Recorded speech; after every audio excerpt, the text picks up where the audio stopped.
Mahal ka niya. Mahal niya din yung isa. Pati ba sa puso ngayon, dual SIM na? Kaloka, di ba? Ang hugot na yan ay tungkol sa kwentong ibabahagi natin. Siyempre, galing kay Marinel Uy, itong Marinel. kwento na ito. Ito ang kwento niya, Miss Yula. Si Ryan ang first boyfriend ko. First dance, first kiss, at first sa puso ko. Mahal na mahal kita.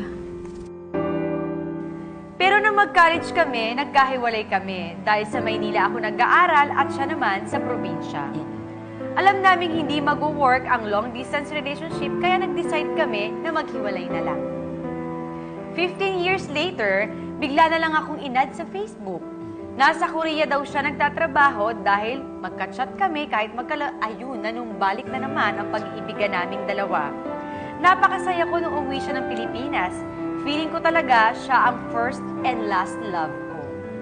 Pero laking gulat ko na lang nang aminin niyang May asawa at anak na kasi ako. Pero huwag kang maglala kasi ongoing naman na ang annulment namin. Pero after, wala pa rin daw nangyayari sa annulment nila. Tapos bigla akong nakatanggap ng text mula sa asawa niya. Kabit, ahas, kirida, lahat na yata ng masasakit na maririnig mo, tinext niya sa akin.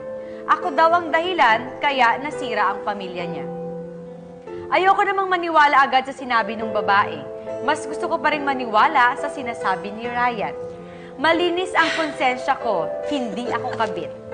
Gusto kong ipaglaban ang pagmamahal ko kay Ryan pero hindi ko alam kung may karapatan ba ako. Ay, naku, sabi ng pabo. Parang umiinit na yung ulo niyo. Oo. Nararamdaman ko yun. Kasi, syempre, bilang babae, naiinis ako kapag inuutukan ng lalaki. Dapat ginagamit nyo rin ang utak ninyo. Lalo na yung mga hopeless romantic. Alam mo, ay, nagkita kami after 15 years. May meaning ito. Di ba? Anong meaning? Alamin mo sa diksyonaryo, maraming meaning. Alamin mo kung ano yung pinakamalapit na meaning. Tama. Hindi yung kung ano lang yung nararamdaman. Inis ako. Apektado.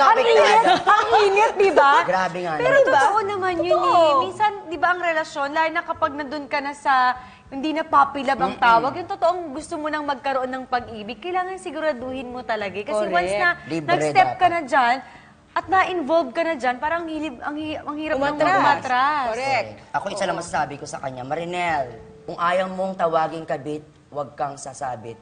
Nox naman.